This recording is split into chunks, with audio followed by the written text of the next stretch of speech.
So as you can see here, this is my design.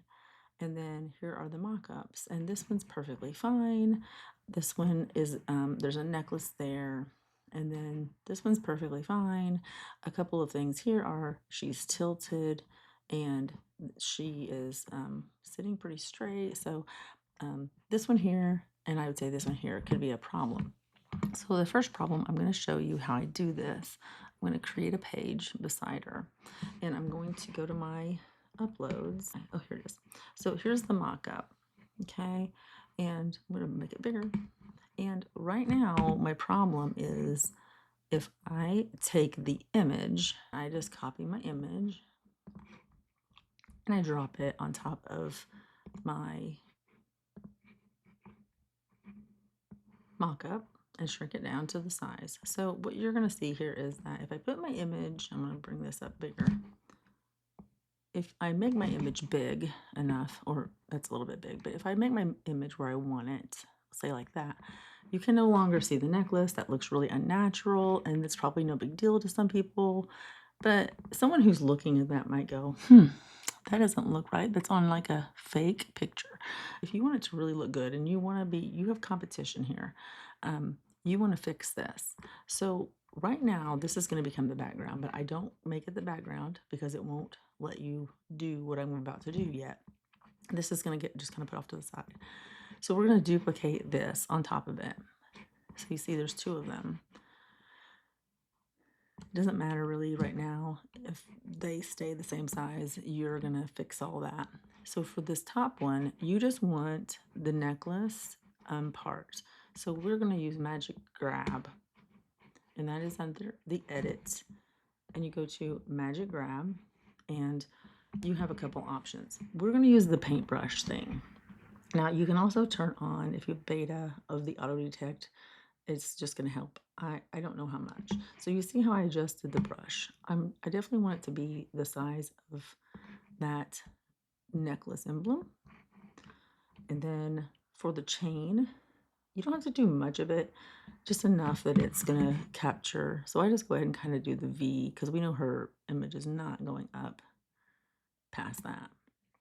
And you're grabbing that necklace. So you just hit grab once that's all highlighted. If it doesn't do well, you might have to do it again, but it's pretty good.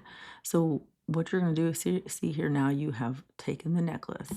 So you can delete your top image, and now you have the additional necklace. You see how it's going to fit on top. So what I would do now is you could do a couple of things. You could go ahead and just leave it the same size so you don't have to fight with it. Get your image on there. Or you can like group this like this right now before you're going to make it the background. And I'm not sure it will allow you to ungroup it though. If you can't see, just kind of zoom in and then line it up pretty close at least, because right now it's the same size as the image behind it. You can group this so that it sizes the right size. And I'm going to show you how I would say to do this, because I think if you attach it to the background, so you attach those two things and group them. So let's get this smaller. Get this out of the way. And my image is still back here. You can put it anywhere. You can take it, get rid of it if you want. And you don't even have to like make this the background. You can just do this and just move your image wherever you want. So maybe we'll just do that. And then I'm going to ungroup this because I don't want that to not be movable. So now the image is behind here. I'm not going to move it, but well, I am going to move it so you can see. And just see. There you go. You see? So it stayed the same size. What I want to do though is I want to sandwich the image between this. So you can right click and you can do layers, or you can move that to the side. You could just go like this and move it to the side and get your image and then bring it forward by, it has to be on. You see how this is behind that? If you're like right over here and you're like, there's no layers, it's because it's not on top of anything. But if you put it over here, it's on it even a little bit, then you will see layers, you see? But there's a couple other ways to do this. So I'm going to put my image back here, and I'm going to go ahead and get my layers here, and I'm going to show the layers. I kind of like to show the layers. I think it's easier. So you want this and this to have this between it. So you're just going to move it between them, and now your image comes up, and you're going to go over here to your image, and you're going to make it be the size you want right here. So you see how it's covering the necklace there? But you don't want that to be like the reason why you don't use the mock. Maybe you just want it right there. I mean, you can put it wherever you want. This is better than the first try. So since we didn't change the size of our necklace, we changed them together. It should be very easy to just slide it on top of it. And then there you go. So now you have your image on top of the mock, and then your necklace is on top of the image here. So it looks more natural. And then you can just download this as your mock-up for Etsy. Now, I don't know if you set images background. You see how when I did that, it kind of puts itself where it wants, and then you got to go through this again. I'm not sure that it changes the size of it. It did not, so that's good. So if you do set the images background, or that's your comfort zone, you can zoom in too. Like if you're like, oh, it's hard to see.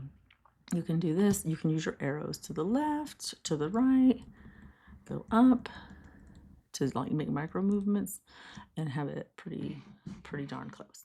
And then there you have it. So now you can download this for your Etsy shop, and you don't have to get rid of the necklace or cover it up. I just make sure that that most of the image is visible, and you have plenty of other options to like show them, hey, this is what it looks like, and this is what it looks like, and you should be good. I do a transparency, but about 90%. You just want it to look, make sure it's not just the transparency of the necklace, which is what I probably just did. Make sure it's that. So you see you have both images there, all the pieces there, and go to like 90. If it looks too light, then like some people will go as low as like to make it look a little faded. Like 89, 90 is good. So now it looks really like it's been on the shirt, and like what it would look like.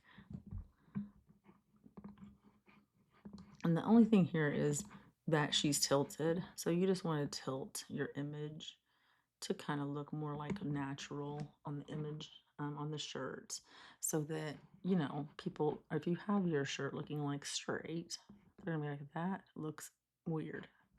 So you want to make sure you tilt it for your model so that it looks natural. And again, make sure you have your image transparency just down a little bit, and that's it. I think that really helps to just make your mock-ups look more. So hopefully this was a helpful video for you. If it was, please think about subscribing, liking. I am going to be sharing all kinds of tips that I think are just helpful if you're kind of new to using Canva.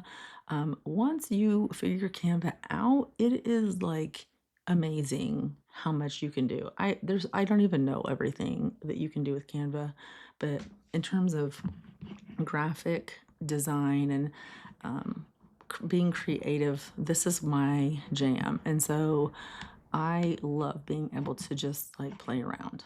So anyway, that's all for today's video. Watch for more. Subscribe, like, and click that bell icon so that you'll get a notification if I create another video, so you don't miss out. Because if you're like me, I will forget that I even watched a video and forget who it was. So I would appreciate any comments, likes, shares, anything. And also leave some comments if there are problems you've run into that you would like some help with, and I will try to make a video for it if it's something I have knowledge of. All right, well, thanks for watching.